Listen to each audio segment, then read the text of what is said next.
Hello, Amber, Blooms on the Hill. I'm in my greenhouse, obviously. It's a little rainy and nasty today, so it's a good day for seed sowing. It is the 13th of August. So for me, I'm about 6 weeks out from what should be our last frost date, which should be the end of September generally. So I'm doing some seed sowing today.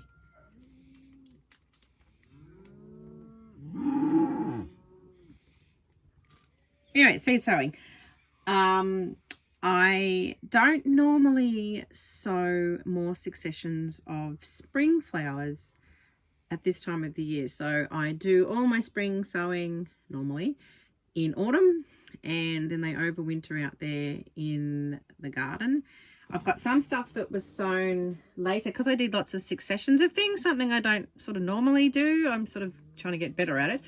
I've got things in here that went in a little later and weren't quite ready to plant out before it started to get a little bit cold. Some things over this week I've actually moved out of here, and then they're now planted in the hoop house. And there's a few things that actually got planted out into the garden. It's not like freezing here. We don't freeze. But we've had quite a few beautiful warm days this week, and we're in for quite a cold weekend actually, but the weather's sort of starting to pick up a little bit, so I just got them out there basically too because I sort of need the space as well. There's lots of room in here for new things, and my husband has shifted the compost pile, or what was in the compost pile, and one of my boys helped get the tin off the sides, and they've pulled the posts out. So directly in front of where I'm standing now and opposite this greenhouse will be the new one. So they've just got to make a sort of a pad that's 4 by 3 meters in area, and once that goes up that'll be awesome, but it's okay for the moment. I've still got plenty of room in here. So, but I'm sure you're quite interested to know potentially what I'm going to sow for spring now. As I said, this is not something I normally do, so I'm doing more successions in the hope that I can just push more spring flowers through. Of course, it depends every year on your season. So last year we had an odd hot day in November that just did my ranunculus in. They hate the heat. Sometimes, it's cold, like right through. Sometimes we have a fire on Christmas Day, which in Australia it's like summer. So look, it depends on your season, and you don't know what's going to happen. You just kind of got to roll with it. So I'll show you what I've got for spring sowing, which is basically the same things that I did in autumn for spring, but I'll show you. I've laid everything out. Here's my little August plastic bag. I've sorted everything out and got everything just waiting just to grab. There seems to be so much stuff. So today I'm going to actually do some straw flowers. I want to have lots of those because they're so colourful and they're great in as sort of like a secondary flower in bouquets. They also sell quite well on their own, and you can dry them. So I've got some of them. What else have we got here? I've got some globe amaranth. I might do that a bit later. I've also got some cosmos. These are some little varieties that I actually got in a seed subscription. So there's Purity White, which is a good one, if you can see that one. And this is Versailles Flush. That one's, I haven't grown that pinky one, but that one is a good one.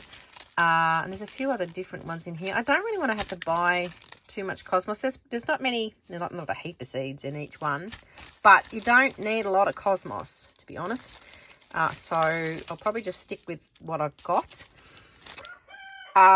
So we'll wait for those. We won't sow those just yet. And I've got some celosia in this bag, which is saved stuff. I'll wait a little bit. I might do that in September potentially. And the zinnias, I'll wait on those as well. I've got some phlox here, some cherry caramel, some creme brulee. I don't know if I'm going to bother with those. I did them last season. Hardly picked it because it was a pain in the butt. It was very low, and you'd pick like picking clumps of it to not get very many flowers on it. It was beautiful and smelt lovely, but I'll have to think about whether I'm going to bother with that. I honestly just didn't really use it. I've got some lavandera. I've got a white one and a pink one. I loved that. I used that heaps. That was great. I have some more snapdragons. Now these ones I've got Madame Butterfly Cherry Bronze. I've got Madame Butterfly Red. I've got Potomac Cherry Rose and Cairns Rose. Yeah, so that's what I've got. More snaps. Now these are group 3 ones. So group 3 and 4 you sow for spring, for summer. Okay, so groups 1 and 2 you do in autumn for spring. Okay, that was something I only learnt last year. So I've got those there. I've got some amaranth. I'll probably wait a little bit on that. I've got some dahlias. I might start those. And what else have we got? Oh, some corn cockle. Might do a bit more of that. I do have some sweet peas. Don't normally sow sweet peas now. I normally do them. Well, I've got a whole lot of them that are grown very big. I do them in autumn and they will flower for me in spring. But these are the Spencer variety, which are apparently, which I didn't know this until late last year, they are better if they flower later. So they're a better one to do, sow in spring and flower for you later in the season. So we'll try those. Got some more corn cockle, blossom pearl, ocean pearl. I think there's a pink one and a white one. What else have I got? Oh, there's some more gadisha here. I don't need to do any more feverfew. Might do some gadisha. And then over here I've got some larkspur, which needs to go in the fridge, and a dead snapdragon, and some chocolate lace. So those guys will have to go back in the fridge. I'm not too sure if I'll do any more larkspur. I've already got quite a few successions of that. And there is actually here some very sad looking larkspur, which can go out. I think it'll perk out once it goes out. But I've got quite a bit of larkspur out there. So whether I do any more of that, I don't know. We'll think about it. There's some things looking a little bit sad in here. My snapdragons got attacked by the slugs. I'll have to come through here and look for them all. Oh, there's a snail up on the ceiling up there. Yeah, I've got some snail bait. I'll have to put that down. But there's just a little bit of stuff in here. Grow, guys. Grow, and then you can go out. See, these ranunculus, look at these. I don't think they're going to get big enough now. Definitely not. Anyway, but the warm weather will hit before these guys are big enough. But I'll plant them out anyway and just see what happens. Okay, so I'm going to put a lot of these things away. Keep the straw flowers out. There's lots of different colours. And I might do some more gadisha. And I might do my lavandera. I'm not too sure if that's how you say it. I don't know. That. And should I do sweet peas? Are pretty easy. I might do some of those. I can't be bothered doing snapdragons. You got to kind of be in the mood for snapdragons because they're so tiny. But I'll do some dahlias and what is that? Status. Oh, status. That's the other thing I've got. Lots of status. I love status. It's really good as a fill. So we might get some of that going. That does leave a lot of things to sow today. Thing with sowing seeds, you know, you get such a massive collection because, you know, you get on the seed websites and it's so hard not to buy everything. But, you know, just do a little bit each day if you're like smack bang in seed sowing season. Otherwise it just starts to do your head in a little bit. So we'll just do a little bit. Whether I get through all of those, I don't know. We'll just see how we feel. But it's too wet to do anything in the garden. It's either that or clean my house. So I'm going to sow seeds, aren't I? Clean my house. Anyway, yeah. So we're just going to plug away with this. So I do seed trays. These I reuse until they fall apart. I did buy some new ones I bought these new ones at the start of this season, I think. Bigger ones and some new trays I got.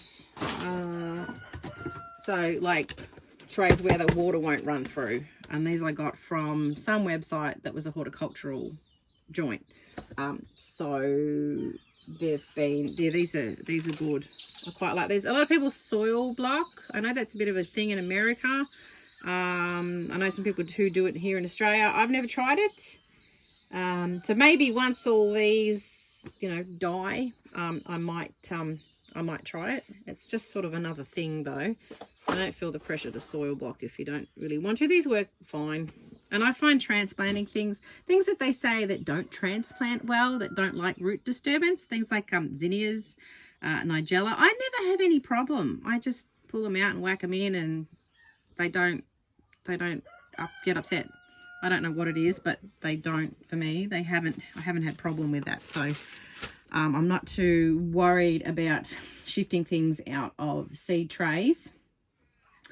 They do say that the root disturbance problem, they're better if they're in a soil block, and then they're not handled so much, not disturbed so much.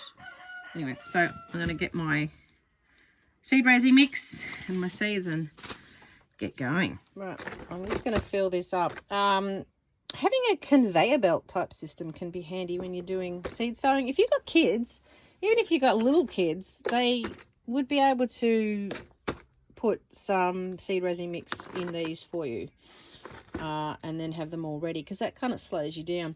Thing about seed sowing, always read your packet and it tells you like how deep they need to go into the soil. So straw flowers, for example, they need light to germinate.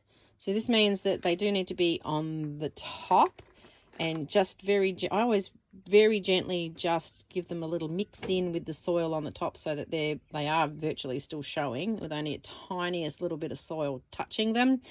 And this is why we need the solid tray underneath, so that you can bottom water. Anything that says needs light to germinate, you want the seeds just on the top, obviously, and yeah, you don't want to water from the top, no watering can or anything on the top, because they'll just wash away. So if you're having trouble with your germination rates, that often can be the problem, is that you're just washing seeds away. So make sure that you read what it says in terms of depth.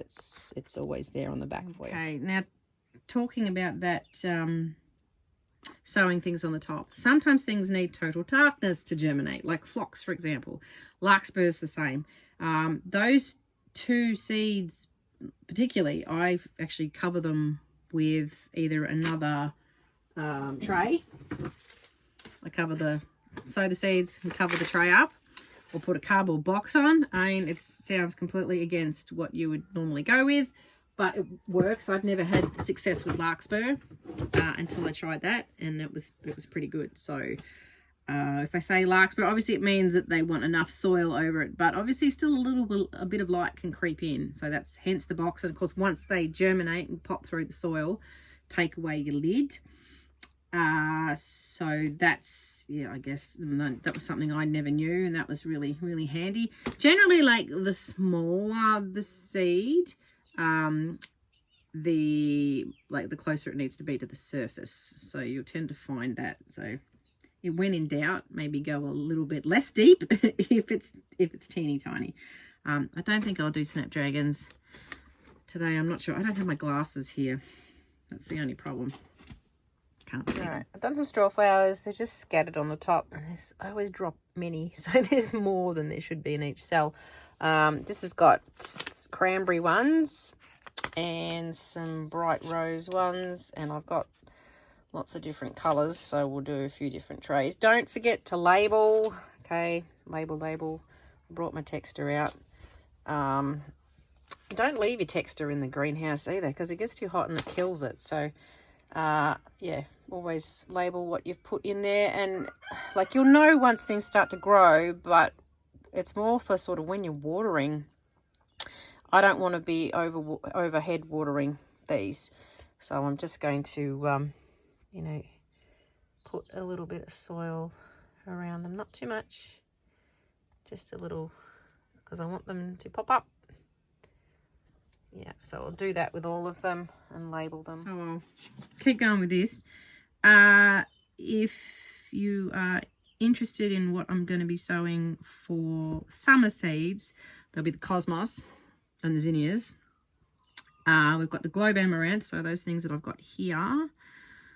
What else do I grow? I don't actually start a lot of like a lot of variety of seeds for summer, because I have the dahlias, so they just tend to take over, which is, you know, and they when you got a bouquet, they just fill so much space, so it's really good. And the spring stuff that I've been listing, that usually hangs on through most of summer anyway. The extra things when I went through these seeds, the extra things I ordered that I didn't have was marigolds. So I grew marigolds for the first time last year and loved them. I made sure that they were a cutting variety, so nice long stems.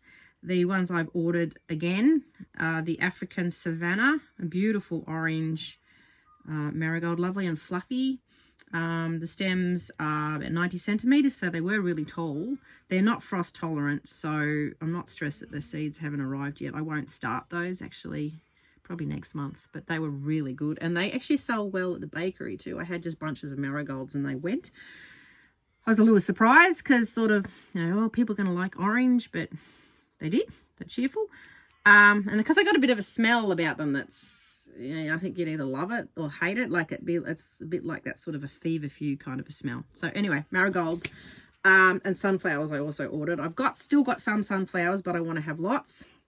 And I'm going to do the same varieties as last season, which was the Turbo Teddy and the Double Dazzler, which are also cut varieties. And they got very fluffy centers, so if they don't, to me, I'm like sunflowers, normal, you know, black center petals. They drop their petals really quickly, but these fluffy ones lasted a long time. They didn't have the Double Dazzler, I think, when I ordered. So I did get another different one, which did say it was a cut flower variety. And I can't remember what it was, so we'll see how it goes. But it is sort of your atypical looking sunflower with a black center in the petals. It said it lasted a long time in the vase, so we'll give them a go. So that's the other thing. So yeah, Cosmos, zinnias, Globe Amaranth, Celosia. I have the dahlias. Other things will hang on. The marigolds I'll do. And then amaranth always seems to go right through the summer. And that's sort of about it. But there'll be all these other things in spring that will go through and stretch through, and then some of them will stop. Yeah, just as we go. But if I do more successions, I might be like, as I said, as I haven't done successions of those spring things now, in late winter, let's see if we can get those spring things going through the season a lot longer. So that'll be the test this time. And see, some of these things are like, I'll do successions of them now, probably not too many, because it'll just get crazy. But you can do things that are one and done, you'll do every 2 weeks. Things that are sort of a medium producer, so you'll do them every 3 weeks, another succession every 3 weeks. And the things that are cut and come again, kind of, you know, you might do, say, 2 rounds or maybe 3, depending on how much you need, but sort of once a month kind of thing. Anyway, I'm going to label this. I'm using the back of the label. I'll cross off Iceland Poppy and put straw flower on here, you know, waste not, want not. I'll put the date as well. Anyway, and yeah, just keep on plugging on. So I hope this was helpful. Have fun sowing your seeds if you're in Australia and getting going with all of that. It always seems weird starting in winter when you're getting seeds going, but normally I have seed trays all through my house, but it's actually been cozy enough-ish in here. I always find those sowing seeds in the house and then putting them, like, even next to the winter, they get that sideways growing thing happening, which I think they call it geotropic, when they grow and they start to grow towards the light. Even if they're right next to the window, whoop, just dropped, hang on. Yeah, even when they're right next to the window, they do that, and then everything gets really leggy. So, and then that's sort of, then you've got a bit of an issue there. So try not to plant them in the house. It's not really very helpful. Anyway, I love you and leave you. Have a good rest of the week, and I'll catch up with you next time. Bye.